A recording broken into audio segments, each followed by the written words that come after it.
Welcome to the show. My name is Charlton with Big C. This is Charlton and Big C Sports, coming to you worldwide on the Big C Sports Network, on the #1 network in the United States of America. And Big C Sports has been voted the #1 sports show in the universe, according to Big C. And them good old boys down south, I want to say bienvenidos to all of our listeners in Latin America, also across the pond in London, England, as well as Paris, France, of course.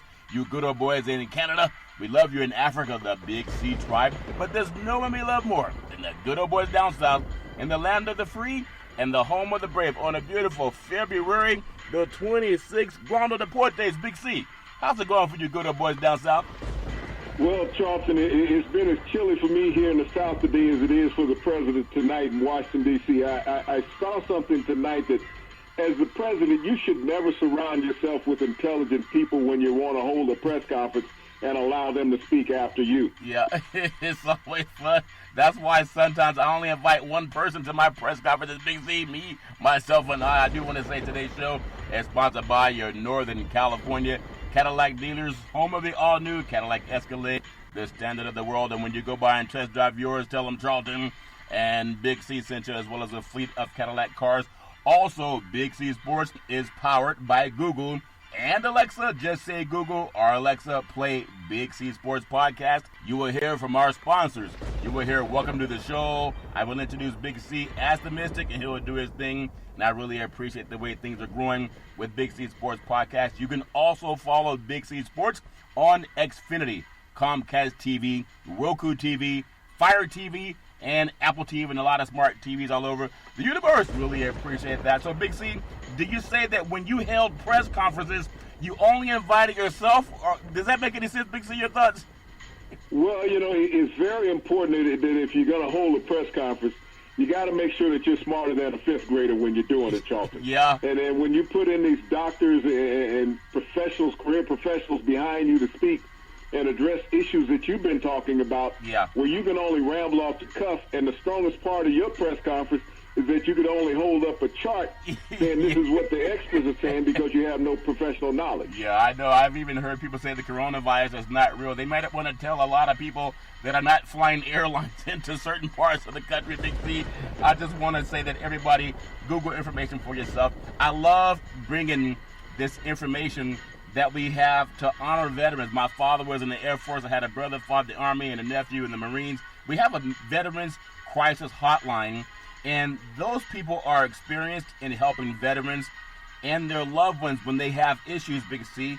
Oftentimes they just go in one ear, out the other. We love our veterans, right? Do something for people while they are alive. 800-273-8255. That's 800-273-8255. You can text 838-255.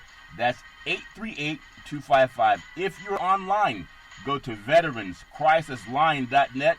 That's veteranscrisisline.net. And you can hopefully get people some help. Big C, why is that so important to you? Well, Charlton, it's very important that when you're trying to help and assist people and guide them, Charlton, is that you have professional knowledge in doing that. And that's what the National Suicide Prevention Hotline number is there. There is professional, knowledgeable people who can address the issues that you call them about. Yeah. Not like we had tonight in Washington, D.C. when we had the rambling of our leader of the free world, Charlton, not having knowledge about what he was addressing. But when we think about the horrific rate of suicide in this country, as the president wanted to make light, well, there's only 15 people who've had the coronavirus in America, and that's an untrue number, Charlton. It's much higher than that. It's been up to 49. And that's just like the suicide rate in America of our great war veterans, Charlton, that have served this country so admirably. And finding ways to get them help, just like we're talking about this coronavirus that's going on and has hit the shores of the United States, Charlton. Suicide has always been here in our private citizens and our veterans. And getting them access to the National Suicide Prevention Hotline number, Charlton, so that they can have career professionals to help them, to steer them away from this horrific disease, Charlton, is so important. Well, I very much agree with that. 800-273-8255. That's 800-273-8255. If you also have just a text, you can text 838-255. That's 838-255. If you are online, go to veteranscrisisline.net. That's veteranscrisisline.net. and hopefully they can get some help. Really appreciate all the great things we're doing. We're doing our part with Big C Sports to reach out to our military veterans. Celebrate people while they're alive. If you can do that, then you've done your part. Also, I'm very grateful that we have. Looking forward to launching a real estate TV show in the spring of 2020.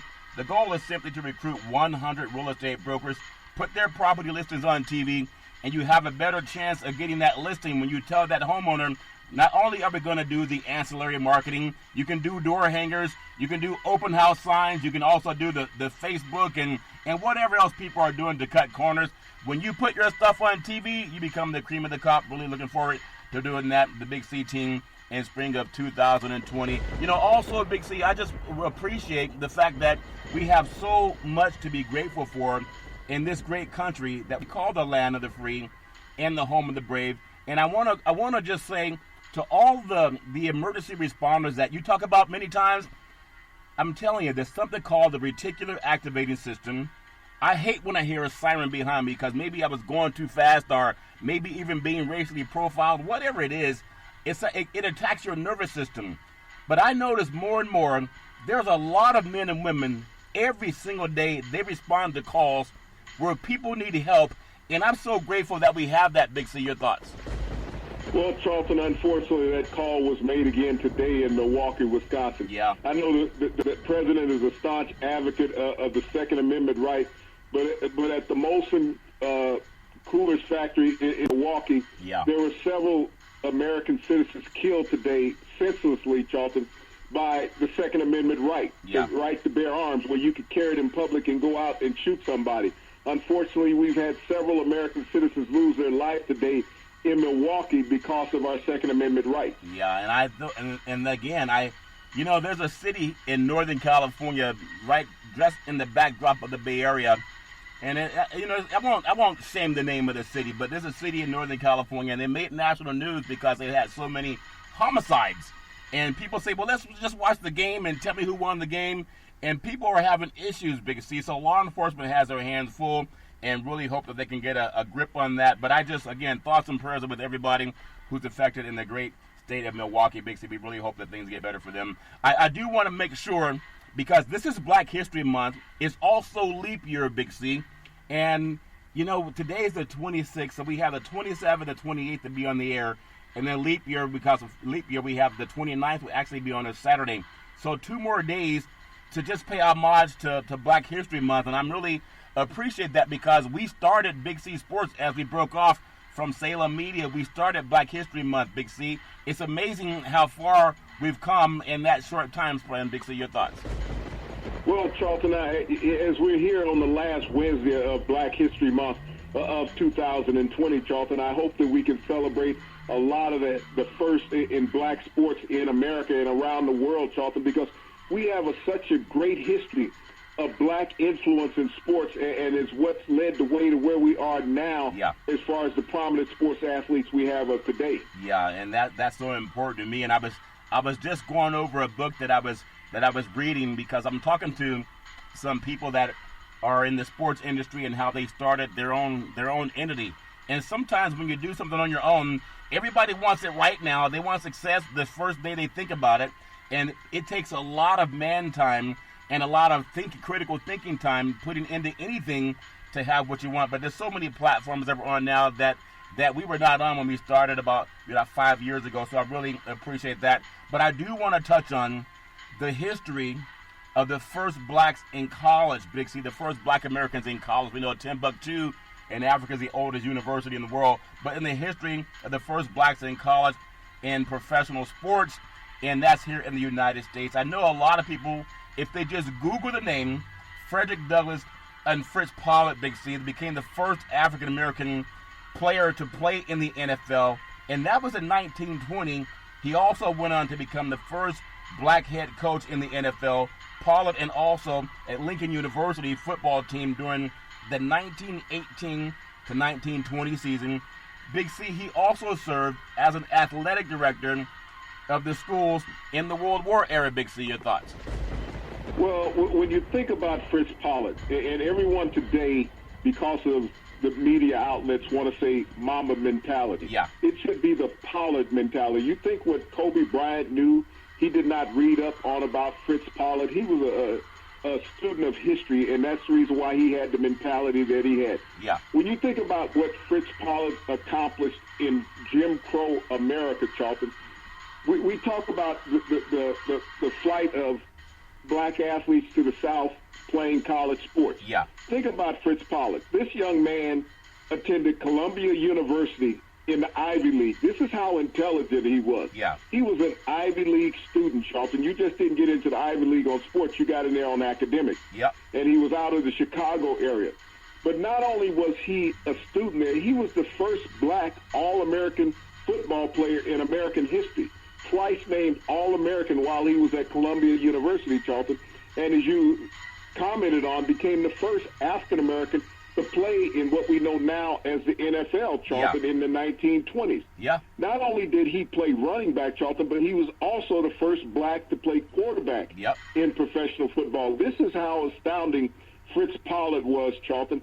Not only did he become a great athlete, Charlton, and he competed against allegedly the greatest athlete of that era, Jim Thorpe, and outplayed him. While he was in college at Columbia, Charlton, they beat Yale twice consecutively. They had not beat Yale in 15 years, but led by Fritz Pollard, they beat Yale twice and won the championship. Yeah. So as you think about what he did in that, after he left sports and became an athletic director, Charlton, he also moved into the movie accomplishments. He was a movie director, Charlton. He produced films.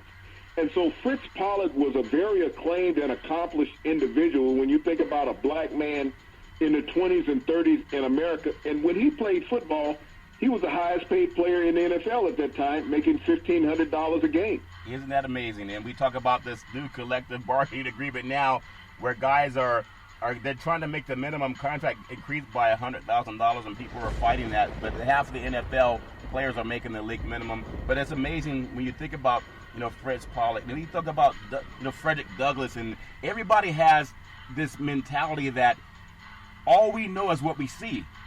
But if these men were not on TV, they were not on radio. And one thing that I'm proud of, and I'm sure every culture has that, but sometimes it's something that people just lament about it, but they don't really go into it.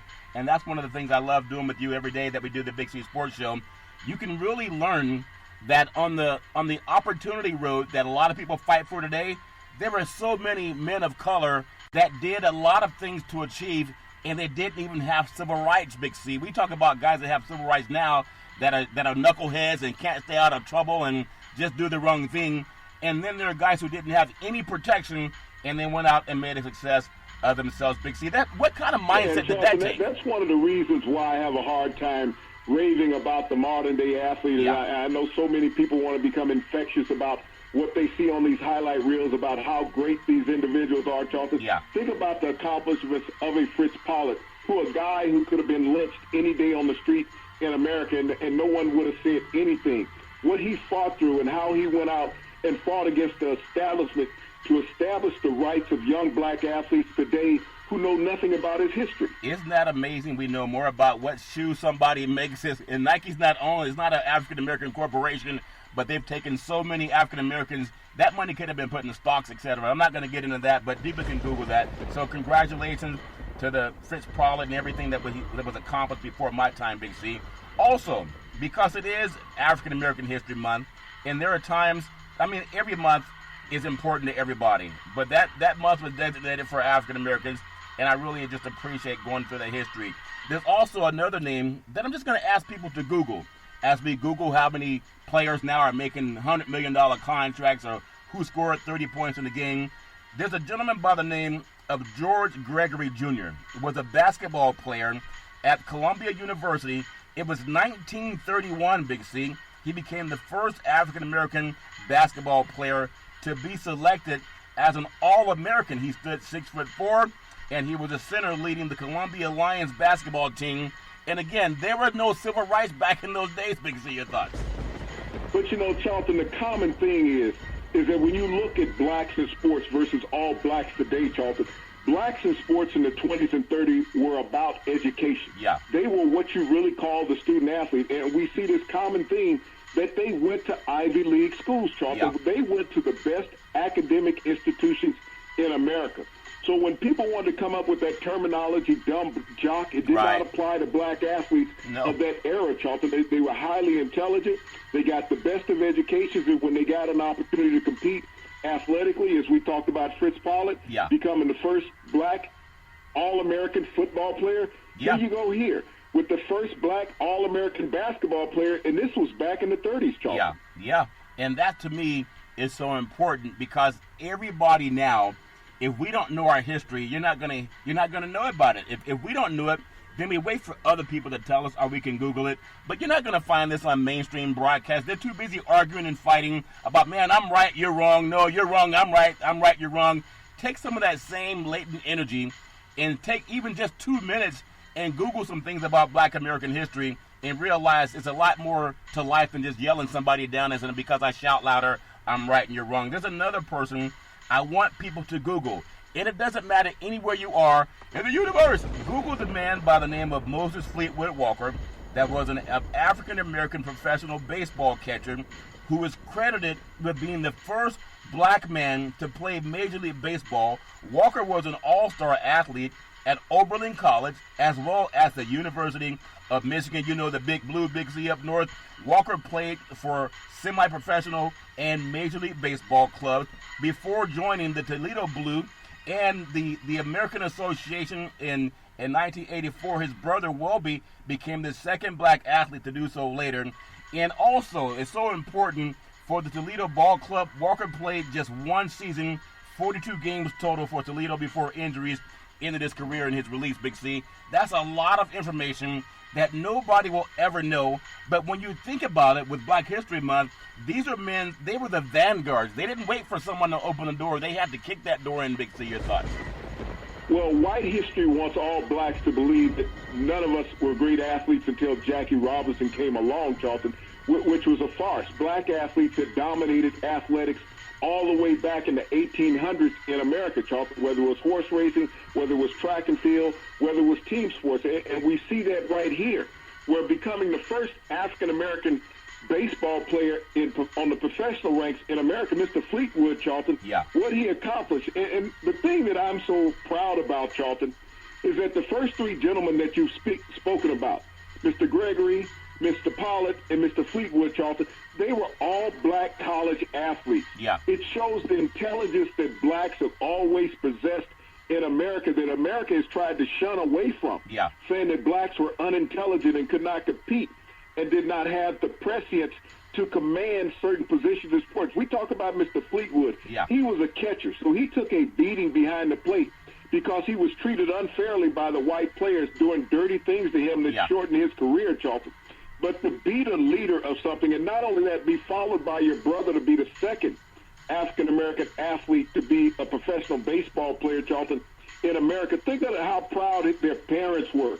And not only having their young sons get educations, Charlton, but also being the leader of a culture in a professional sport. And that, to me, that's so important. I recall many times, my goodness, when you really look back and you reflect on things and you take a pause and you realize, I'm so grateful, Big C, that I had my grandparents and on my mother and father's side. And I have a grandfather on my mother's side that played in the Negro baseball leagues, and just knowing that there was so much that they had to go through just to have their dreams come true.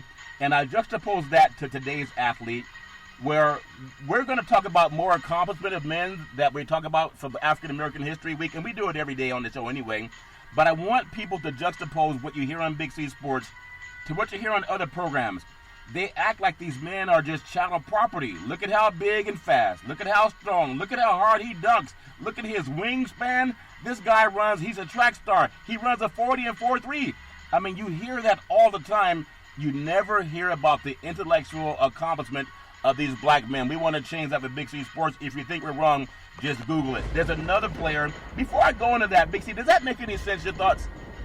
Well, Charlton, we become victims of that also, because we want to sit here and polarize what somebody did in the game, giving someone statistics. on what they did on a particular night. So those things, we have to take some of that out of our show also and talk about the accomplishments and leaderships of what black athletes have accomplished. I mean, you can sit up and talk about the games that were played last night, but what do they mean in the context of history as far as what we're going through tonight? Those guys that played last night's games and tonight's games would not have had an opportunity, Charlton, if not for Mr. Gregory playing in the NBA and college basketball, breaking down that color barrier. And Mr. Pollard playing in the NFL, breaking that color barrier. And not only that, blacks got banned for 6 years out of the NFL. People don't remember that blacks were banned from the NFL for 6 years because they had become so dominant in the league, Charlton. There were a dozen blacks in the NFL in the 30s, and they were banned for a 6-year span that white owners ostracized all the black players from the NFL. Think about if that was to happen today. But the young guys, as they're sitting here talking about a collective bargaining agreement, don't understand the sacrifice that these guys were banned forever from playing from the league, and they're talking about a game check. Yeah, they're talking about a game check. And everybody, again, that's what I love about society. We all have an opinion. I believe in equal time. We're not perfect. We just try to do our best. And so forgive us what we missed. But that's why I say Google us. You can get our great report, our report card right away if we know what we're talking about or not. There's another, I think, just a paragon in the world of American sports. Willie O'Ree, Big C, became the first black player in the National Hockey League, and he was a ringer for the Boston Bruins midway through his second minor league season. He was with with Quebec, Big C, I believe the Aces. O'Ree was called up to the Boston Bruins of the NHL to replace an injured player, and he was, think about this, he was blind in his right eye due to a hit that he took by an errant hockey puck, 2 years earlier, which normally would have precluded him from playing in the NHL. However, he managed to keep it a secret and made his NHL debut with the Boston Bruins in January 18th, 1958 against the Montreal Canadiens, becoming the first black American player in the league history. Big C, your thoughts? And you think about the racial vitriol that O'Ree took, Charlton, during his days in the NHL. Not only in that, but in the minor leagues of hockey, a predominantly white sport. At that time in professional sport, it was an all-white sport. Skating on white ice. And all of a sudden, here's this young black man from Canada where he had not dealt with as much racism up there as he would have in the U.S., Charlton. But when he came to the U.S., and not only was Mr. O'Ree the first African-American player, not even African-American, black player, because he was a black Canadian. He also had a tryout in Major League Baseball with the Braves at that time, the Milwaukee Braves, when they had a farm team in Atlanta prior to moving to Atlanta. He came down, and he was actually on the same team at one point with the great Hank Aaron in training camp, Charlton, back in the 50s prior to giving up on baseball and turning full-time to hockey. But Mr. O'Ree, now that there's 23 African-Americans playing in the NFL, owe a debt of gratitude to this young man. We have had African-Americans hoist the Stanley Cup over the history of the NFL since Mr. O'Ree broke the color barrier, Charlton.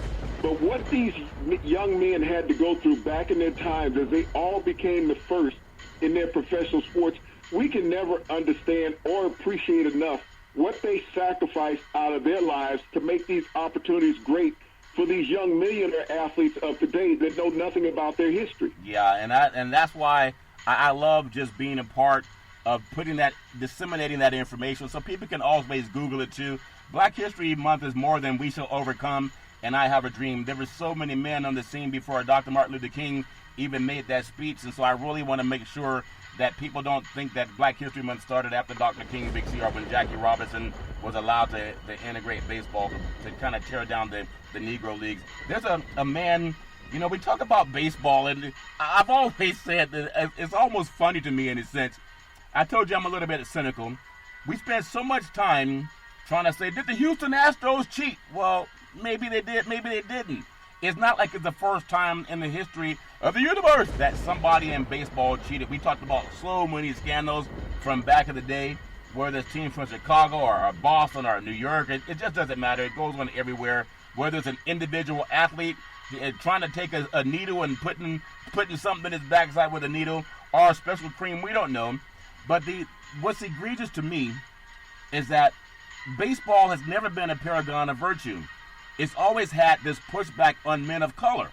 So if we can't deal with each other on equal footing, Who cares if somebody spied on a pitch or knew how to doctor a baseball and put some saliva on a curveball? It's all fair in love and war. I want to bring up this man because it's important to me.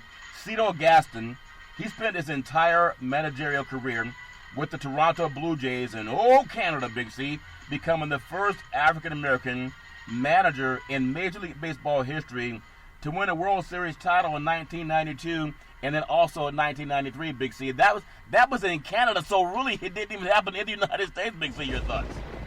Well, as we think about the great happenings in black history, Charlton, that has come from Canada, you spoke about Mr. O'Ree breaking the color barrier in the National Hockey League.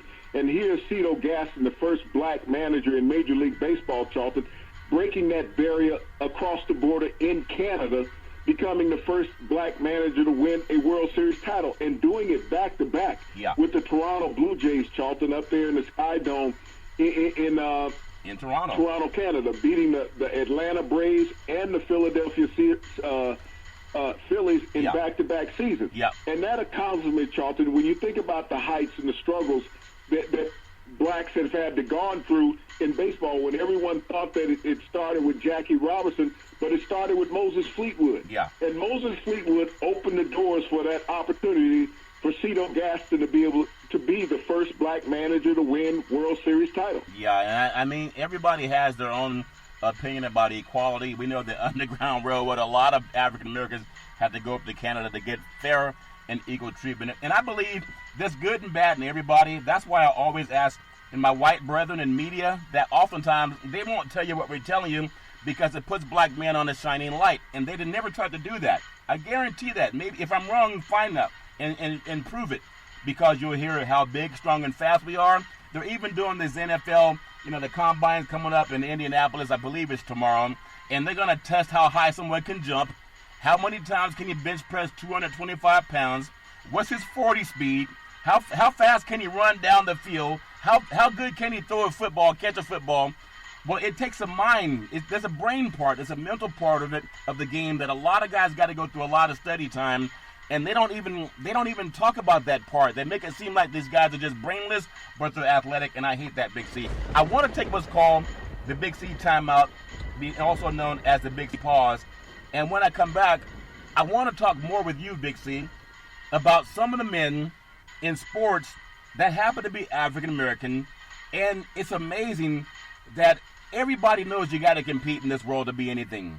But for some of these great black men and women, they had to fight twice as hard because they were not really competing. They were just trying to crack through a door that was always closed based on skin color. And I know a lot of decent black and white people understand that, but I don't believe you make it better for the next generation by pretending it didn't happen. We'll take the Big C timeout, also known as the Big C pause. We'll be right back in just a moment.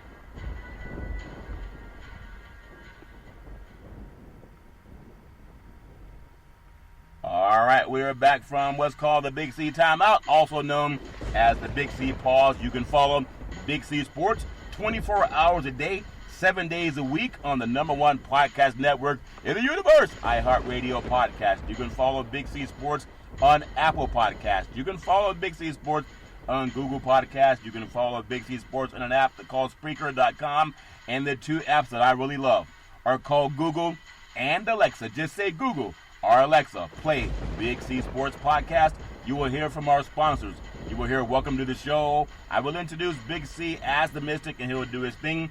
And I really appreciate the way things are going with Big C Sports. You can follow Big C Sports on Xfinity, Comcast TV, Roku TV, Amazon Fire TV, and Apple TV, and a lot of smart TVs all over the universe. Really appreciate that. Also proud to launch our real estate listing channel for television in the spring of 2020. The goal is simply to get 100 real estate brokers to put their properties on television. When you go to your listing appointment, if you're one of the brokers that can say we're also going to put your property on TV, along with whatever other ancillary marketing, you're going to get that listing and you're going to become a superstar agent. So really looking forward to that in the spring of 2020.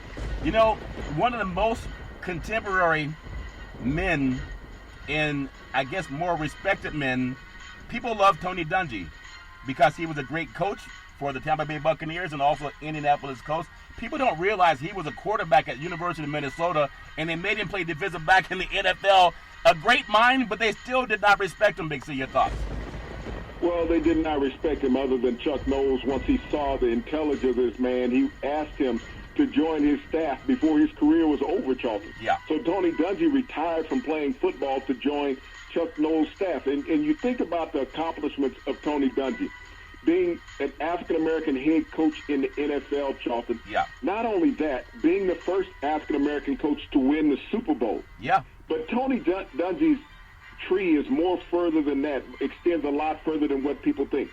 Tony Dungy is personally responsible for 4 other African-Americans being hired as head coaches in the NFL. Yeah. Herm Edwards, Lovie Smith, Mike Tomlin, and the 4th one is Jim Caldwell. Yeah. You think about that. Tony Dungy's influence as being the first African-American head coach in the NFL and modern NFL after Fritz Pollard. He is responsible for getting 4 other African-Americans hired as head coaches in the NFL. Isn't that amazing? So, and before we even talk about him, all of us have this moment in life where the universe is listening to what you're saying. So what you're saying, if it's not credible, then people just think you're a fool. And people might think you're a fool anyway. And that's their right to have their opinion. But something that's important is knowing that the owner's manual in your car or for an airplane or for a train, whatever it is, for your boat, is good when the owner's manual is accurate because it tells you how to fix it. When we go to the doctor, we hope that doctor's not just blowing smoke to make us feel good. We hope the doctor is doing a good job to make sure we stay healthy. Tony Dungy's done that for a lot of people. Before I even talk about Tony Dungy, I remember, I told you, we do Big C's Friday Night Lights. Tony Dungy, he had some former players, I'm not going to mention their names, but they were doing a high school football broadcast in California for one of the top 2 teams in California playing football. They weren't the top 2, but they were in the top 20. It was back in, I believe, in September. It was hot. Tony Dungy called into a high school football broadcast because he wanted to pay homage to the players that worked for him that do high school and college broadcasts. Tony Dungy did that. And he didn't have to do it because the next, that same weekend he was doing his thing for NFL football too. But he's always, not only did he open doors, but he took his time on a Friday night to call in and give these guys about a good 10 minutes during the halftime talking about sports and technique.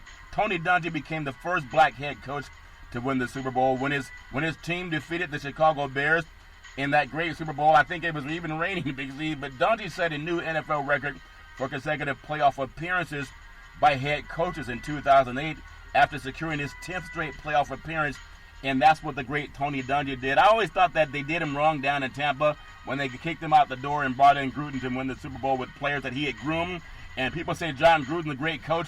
Well, I'm not knocking what Gruden's done, but without Tony Dungy's players, he's under 500. That means you've lost more than you've won, and that's worth $100 million for a Caucasian man that's a media favorite. And hey, if you get the money, get the money. But Big C, Tony Dungy's record speaks for itself, Big C. Your thoughts? Well, it spoke for itself everywhere he's been, Charlton, when he was at the Tampa Bay Buccaneers. And like I said, the greatest part of his lineage is that he accounted for 4 other African-Americans becoming head coaches in the NFL. Yeah, and really just love the fact that we can still talk about how great he wouldn't that be great if he became the commissioner someday. I mean, think about it. He's done more than Roger Goodell when it comes to coming up the mountain as opposed to rolling down the mountain, Big C, if you understand what I'm saying. Also, as we celebrate Black History Month, and I know, what is it about ice and you Southern guys?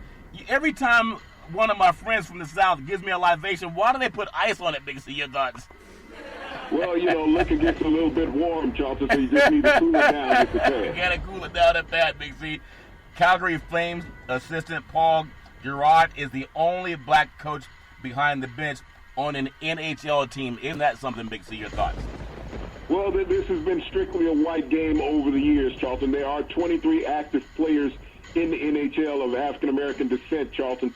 But as we think about one coach behind the bench in the NHL, hopefully that will expand soon and he will get a head coaching position. Yeah, we hope that it does. A lot of people don't even think about that. I know there's a lot of opportunities that black men have actually gotten in Canada before they got them here. But we know we got to talk about it. Also, in celebration of Black History Month, Sandy Stevens II was an African-American college football player at the University of Minnesota, where he became the first African-American quarterback in a major college football program and the first African-American to be named All-American at quarterback. He also was the first African-American to win the national championship at quarterback in the 1960s for the Minnesota Gophers. Big C, your thoughts?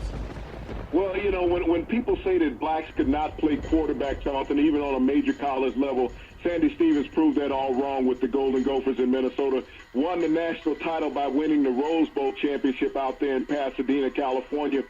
Did not get selected until the third round of the NFL draft that year, Charlton. But think about it. He won the national championship, and the NFL still looks slightly upon black quarterbacks. He did not get a chance to take but one snap during his NFL career. After that, he went to Canada, spent 3 years in Canada, came back to the NFL, Charlton, with the Kansas City Chiefs, spent most of his time as a receiver, running back, and kick returner. Yeah. But here was a guy that in 1960 could win the national championship on the collegiate level in a Power 5 conference and could not get the respect of the NFL. Isn't that something? It's always been that way. And I just wonder, without even being flippant, if throughout the history of this country, if African-American men were allowed to participate in home ownership through the GI Bill, or even going back to the 13th Amendment, given that 40 acres and a mule, we talk so much about how great the economy is, but a lot of people are just benefiting from years of systemic discrimination. It's happened that way in the financial sector, in the educational sector, so I really appreciate men who've gone against the current and made things happen. In fact, just a little trivia. 1971, the Supreme Court ruled 7-2 a verdict in favor of Spencer Haywood, Big C. You know what that was for? Your thoughts? Well, Spencer Haywood, as we talk about player unions and negotiation and how great the NBA is today, and everyone is raving about LeBron James and Zion Williams, Charlton, Spencer Haywood is the reason why that these two young men were able to go into the NBA without spending 4 years in college, Charlton. Spencer Haywood challenged the Supreme Court for early entry into the NBA for African-American and other class students in college and won, Charlton, allowing players to leave college early and enter into the NBA draft so that they would have an opportunity to support themselves and their families. Yeah, and that's so important because, as we always say, one of the great things about this country is we are a nation of the law, and it's the rule of law that will ferret out justice. I mean, I've always talked to you and many attorneys that I've known over the years. They talk about people having unclean hands, and it's a shame when you got to sue somebody to get things to be ferreted out by a party that's deeply disinterested. See, it doesn't make any sense, but people choose to do that. I remember of all the great contracts, people are signing $200 million, $300 million. Some people say we're looking at $400 million contracts. It's because an African-American man by the name of Curt Flood, he challenged Major League Baseball in the 1970s over an antitrust lawsuit. He's the most important figure in Major League Baseball's history when it comes to salaries. That's a black man's name on that lawsuit, Big C, because he challenged the system, and now there's so many players that are multi-millionaires. It's because Curt Flood, Big C. Your thoughts? Well, if you think about the importance of Curt Flood, an African-American in the history of baseball, we talked about the first African-American player to play Major League Baseball in America, Charlton. And now we talk about Curt Flood, the most influential person in the finance history of Major League Baseball. When he challenged free agency, the anti-free agency law of baseball, Charlton, and took it all the way to the Supreme Court, the average salary in Major League Baseball, the average salary was $25,000. Wow. That's what the average baseball player made when Curt Flood refused to accept a trade, saying that he wanted to become a free agent in Major League Baseball. Yeah. Today, the average salary in Major League Baseball is $4 million, Charlton, and that was caused by a black man challenging the institution. If not for Curt Flood challenging the institution of baseball, it went from, you think about it, 1970, Charlton, $25,000 average salary. Yeah. And in 2019, $4 million average salary. But when you think about the men that Kurt Floyd grew up with, Charlton, and he grew up out there where you are in Oakland, California, is where Kurt Floyd grew up. Yeah. He had two outstanding basketball teammates, Charlton, when he was in high school. One of them played baseball with him also. And in 1966, one of these basketball teammates, Charlton, went on to become the first African-American head coach in the NBA. Yeah. That's a guy by the name of Bill Russell. Yeah. And we know Bill Russell is the greatest basketball winner of all time, Charlton. So when you think about the mindset of these two individuals, Charlton, being on the same high school team, and there's also a third member that was on that high school basketball team, Charlton, and they won the state championship there at Oakland High in California. The third member of that group, Charlton, was a gentleman named Frank Robinson, the late Frank Robinson, who became the first African-American manager in Major League Baseball history with the Cleveland Indians, Charlton.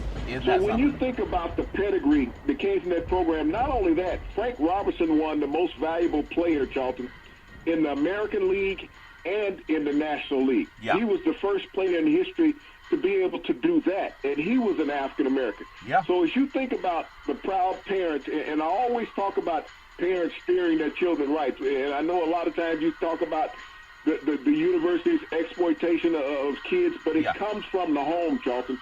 If you allow somebody to exploit your child, then that's on you also. It's not on the university. And you think about these three young men, Charlton, that grew up together in Oakland, California, one of the toughest places to grow up now in California, that they all came from the same neighborhood. Yeah. They were all the best at what they did. Bill Russell, we know of his lineage. The NBA championship MVP is named after Bill Russell. Yeah. When we think about Frank Robinson being the first African-American to win the MVP in the American League and the National League, the first Major League Baseball player to do that. Yep. And also becoming the first African-American manager of a Major League Baseball club.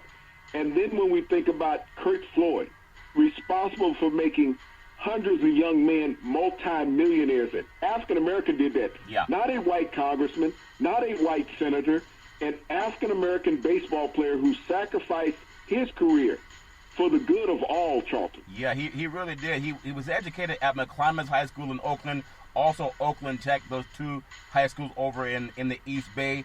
And again, he was born in Houston, Texas. He passed away in Los Angeles, but he's pretty much lived the most of the time in California. His name is Curtis Charles Flood, Big C, an American baseball player. He was a center fielder who played 15 seasons in the major leagues for the Cincinnati Redlegs, St. Louis Cardinals, and Washington Senators. He was a three-time All-Star, a Gold Glove winner for 7 consecutive seasons, and he batted over 300 for 6 seasons, Big C. And you know he wasn't always getting the benefit of the doubt when the ball came over the plate, so really appreciate what the great Kurt Flood did for a lot of people in the world of baseball universe. Really appreciate that. There's another man that I want to pay homage to in the world of African American History Month, and is number 17.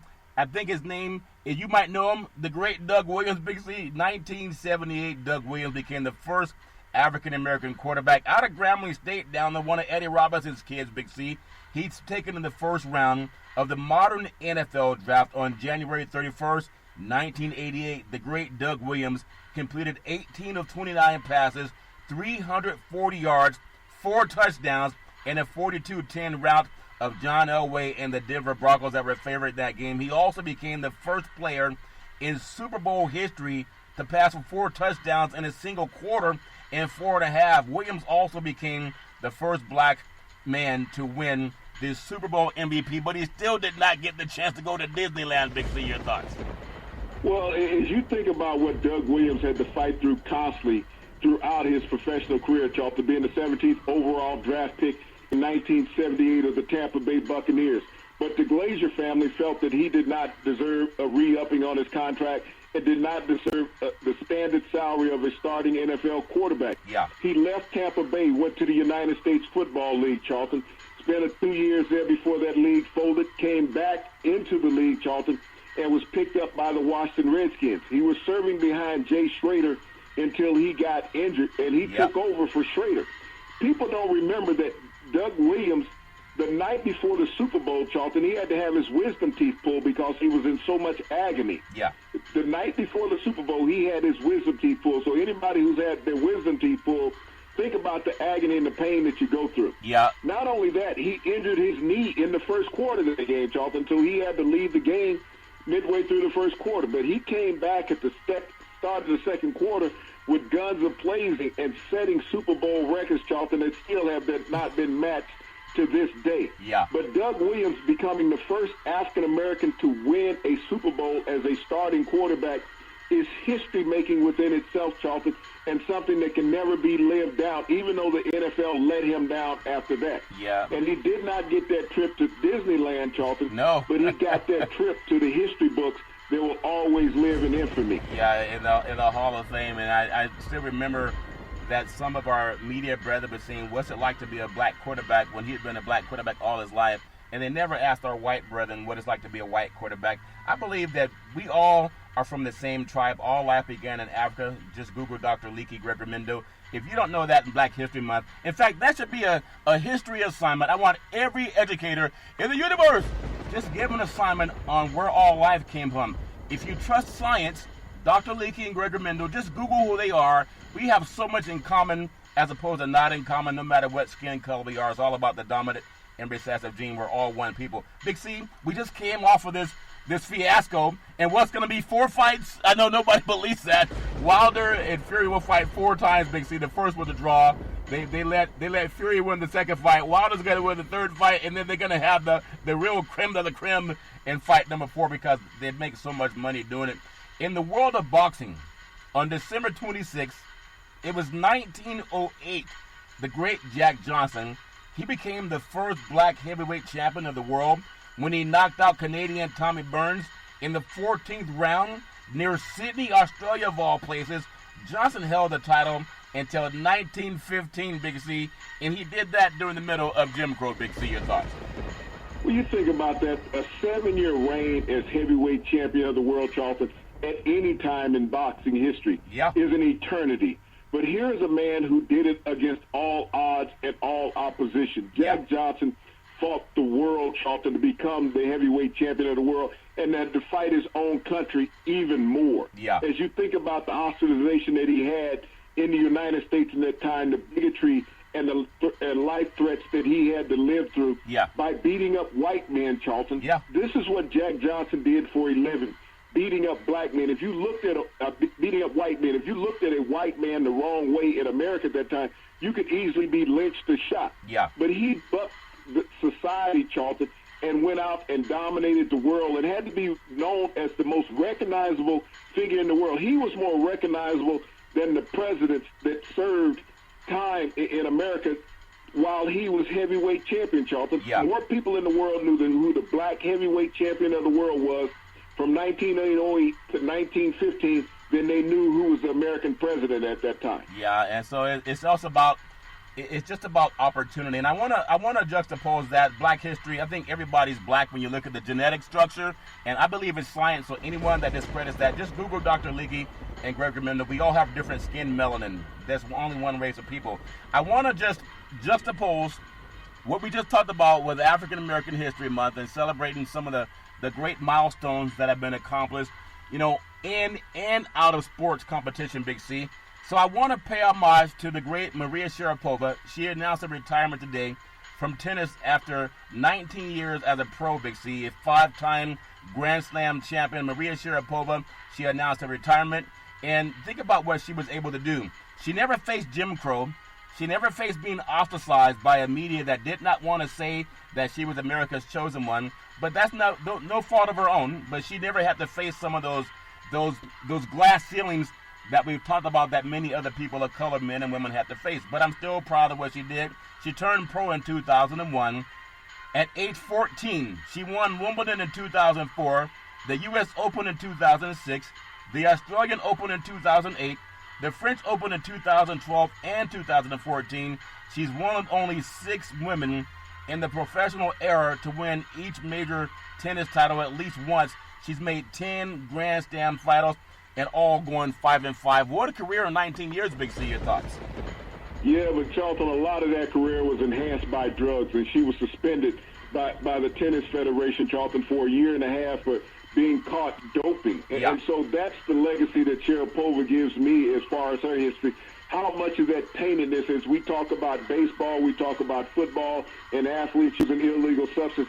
Here was a woman who took an illegal substance to get an advantage over the rest of the field, and she was in that era that she knew she could not beat Serena and Venus Williams, so she was doping to hopefully get an advantage, and she was caught by the Doping Commission, Charlton, and banned for a year and a half. So her legacy will always be tarnished behind that. It's amazing how we want to punish the Houston Astros for cheating, and Maria Sharapova, she just had the same thing happen. And even Lance Armstrong, she received a 2-year suspension from the International Tennis Federation. That was in 2016 for testing positive for what's they call a banned substance, Big C. Maybe she didn't know what they were putting into her body with that needle. The suspension was reduced to 15 months by the Court of Arbitration for Sports after Sharapova appealed it. And so everybody knows it's all fair in love and war. And some people have said if you're not cheating, Big C, you really aren't trying. But I do wish her well because 19 years is a lot, even though she may have had a lot of orange juice. That makes any sense, Big C? Orange juice in her Kool-Aid. Your thoughts? Well, doping will help your career prolong, Charlton, and enhance it, and she's pure evidence of that. Yeah, she's pure. Lance Armstrong, a lot of our Russian, Olympic champions, they've had the same type of, Kool-Aid with the ice in their Kool-Aid, Big C. I also want to just touch on something last night. Of course, I love L.A. I think when you look at basketball, L.A. has so much to offer from high school sports, from college sports, and, of course, professional sports, entertainment, movie stars. So much happens in L.A. before 4 o'clock in the morning. You got to leave at 4 o'clock just to get to work on time if you try to be someplace at 6. But last night, the eyes of the NBA universe, it descended on L.A. LeBron James and Zion Williamson reminded me of Michael Jordan when he played against Kobe, and then also Michael Jordan and Magic Johnson when they were doing their thing. LeBron scored 40 points last night, and Zion ended up with about 27, and the Lakers beat the Pelicans 118 to 109. But what I really love more than anything about that game, LeBron James, I believe he's 35 years old, but he plays like he's maybe 25 years old. The man really doesn't get hurt, even though he's going to sit out tonight in Oakland or San Francisco. But at 35 years old, to just dominate the way he does, I remember seeing some of my great heroes growing up in basketball, if I could call it that. I remember seeing Kareem as he got a little bit over the hill, and he was still trying to get that sky hook to go. I remember Dr. J when he lost a little of his legs. I remember those guys when they just started losing what made them so great. But I see this kid in Zion Williamson. I think he's going to have a bright future. I don't know if you saw the game or not, but no one can stay in front of him, not even King James, Big C. Your thoughts? Well, they were in front of him on a few occasions, Charlton. I believe he had about 4 of his shots blocked last night, so that meant that people were getting in his face. You they blocked him from the side. The NBA today is a lot softer than the NBA of 25 years ago when the game was about pure physicality. And Zion Williams, this will allow his career to go on a little better than what it would have done 25 years ago, Charlton. But as I stated prior to the game last night, that LeBron James would show up. Yeah. Whenever a new kid comes on the block and he comes in James's house, this is something that he does not allow for you to show him in his house in Charlton. And that's what he did last night. He put on a performance, his best performance as a Los Angeles Laker last night by scoring 40 points. Yeah. Zion Williams had 29 points, Charlton, but you think about those 29 points, and 13 of them came from the free throw line. So he wasn't as productive from the field as people want to tend to believe. He went to the free throw line 19 times, knocking down 13 of them. So that was basically almost half of his points 47% of his points came from the free throw line last night. So as effective as he wasn't as effective from the floor, and also getting his shot blocked 4 times, Charlton, shows a testament to where his height is in the NBA when he has to come in amongst the taller players. Yeah, and I think he's 19 years old. I mean, I remember when I was 19 years old. I'm really just appreciate how he didn't back down and he took it to the older guys. That's how Moses Malone was. He was 19 years old when he came into the NBA, and Moses Malone, as a rookie, when he was 19 years old, had a 47-point game and I don't see any rookie at any time getting 47 points in an NBA game. Yeah, I mean that's true too. That some of those guys, they traveled and gave you the forearm, and they were more physical. I think a lot of guys don't want to guard you too close now because they get too much money to get hurt. I want to say you can follow Big C Sports 24 hours a day, 7 days a week on the #1 podcast network in the universe, iHeartRadio podcast. You can follow Big C Sports on Apple Podcasts. You can follow Big C Sports on Google Podcasts. You can follow Big C Sports on Spreaker.com. And the apps that I really love are by Google and Alexa. Just say Google or Alexa, play Big C Sports Podcast. You will hear from our sponsors.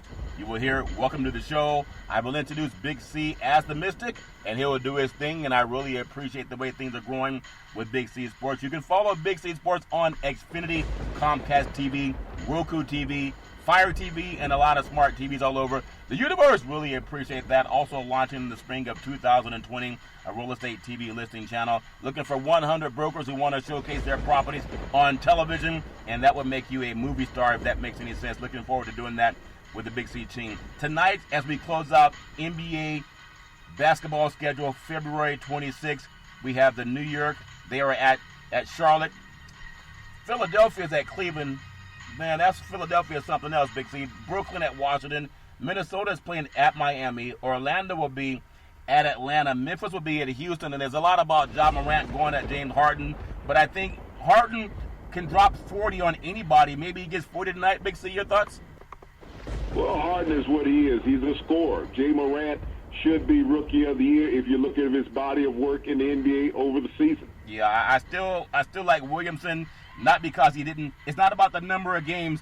It's the impact he have on the game. But that's just my opinion. Dallas is at San Antonio. The good old boys down in Texas have a lot of barbecue served up there. The LA Clippers at Phoenix. And then Boston at Utah. That's a game that I'm interested in seeing because I'm really liking the way Jason Tatum's playing. If he can take that act on the road, I think it's going to help Boston over in the Eastern Conference. Big C, as we close out, everybody's complaining about this vote, the CBA vote. They're going to go to 17 games. They're going to have the 3 preseason games. They have this multi-billion-dollar TV contract that's coming up. They got to have that for all the gamblers in the world that gamble. Gambling's bigger to the NFL than player safety. And some of the guys who have $100 million in the bank, they're saying, I don't want to do anything with that contract. But when half of the players make minimum wage, Big C, they're gonna get it passed. They only need a small vote to get it done. Big C, your thoughts? Well, as I told you last night, Charlton, 20% of the players on the roster make 80% of the salary cap. 80% on the players of the rosters make 20% of the salary cap. Yeah. So you're going to get that majority vote, Charlton, because those guys on the lower end of the financial poll, when they sit there and they got the Bentley sitting at home, they got the Mercedes sitting at home, Charlton, and they got the Porsche sitting at home. They got to pay for that. Yeah. Not only that, they may have 2 homes. Not only that, they bought their mother a home, Charlton. Yeah. So they're sitting there with at least 2 mortgage payments, Charlton, and 3 to 5 car payments that they got to make. They don't have the contract where they're making $7 to $30 million a year, Charlton, where they can sit up on that bank account. Yeah. These are the guys, when we talk about the low millionaires and the thousandaires, are the majority of the NFL. Yeah. And so the guy who has that guaranteed contract is not going to vote for it. But I still think that the players missed the boat. They're not talking about lifelong health coverage, Charlton. Yeah. They're not talking about guaranteed contracts, Charlton. Those are the 2 things that the owners keep getting past the players, and the players are not pressing enough because they think they got to go out and buy some more gold. Yeah. They got to go out and buy some more weed to have to smoke it during the off season. And they want to be able to get the prime stuff, not the stuff you buy off the street corner. Well, so they're missing the boat of the real picture because their careers are not going to last more than 3-4 years anyway. Yeah. So they're saying, I got to get all the money I can right now instead of working to make guaranteed money on their contract. That if I sign a 3-year contract, that is guaranteed money. Yeah. And maybe their careers would last a little longer. But they're not sitting down and getting the proper advice. I mean, I would love to be DeMaurice Smith. Yeah. I don't have a law degree, but I understand what the players need by have played the game before. Yeah. And so the players are getting a lot of bad information throughout these negotiations and saying, okay, let's go to 17 games. Yeah. Oh, but we're only going to get another $100,000 increase in our salary. Yeah. Wow, think about the players who are taking a pay cut for that $100,000. That's why those because the guys with the big contracts are saying hell no. Yeah. And the guys who are the thousandaire are saying hell yes. I'm making another 100,000 and I don't make 100,000 a game. So I'm all in for that. So that's what they're looking at, Charlton. But are they saying, are we going to get lifetime health insurance? Owners are laughing their asses off right now talking about we don't have to really give them any more money. $100,000 per player versus lifetime health insurance? Wow. We're getting away with robbery. Well, they're going to grow up to $27 billion in revenue, but they're gonna do that in the next decade. It's all fair and level work. $27 billion in revenue. You're talking about the owners. Who own the team, Charlton? The owners own it. The players don't own the team. No, they don't own nothing. And that's the point that I'm getting at. They're not talking about guaranteed money. If the players got guaranteed, that means that they would have an equal share of the league. They're not fighting for that.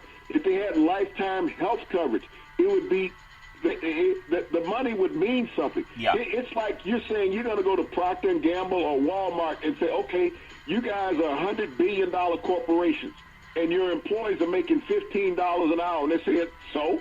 And that's what the NFL is. You can sit there and talk about what the NFL is as a financial institution, but that doesn't mean that the players are getting the money. And the players will never get that equal share. And as they always say, if you don't want to play, quit.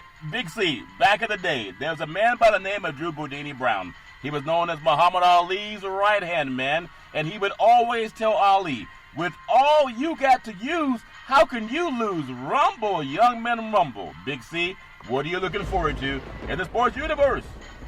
Well, Charlton, I hope that the players would do that, quit the season and go on strike. But the players will not go on strike this year. Why? Because of the XFL. The NFL owners would say, we would just bring in the guys from the XFL and those players that were left over from the AF that folded last year, Charlton, and bring them into training camp. And so that's going to force the hand of a lot of these young players saying, we can't go on strike because they were replaces.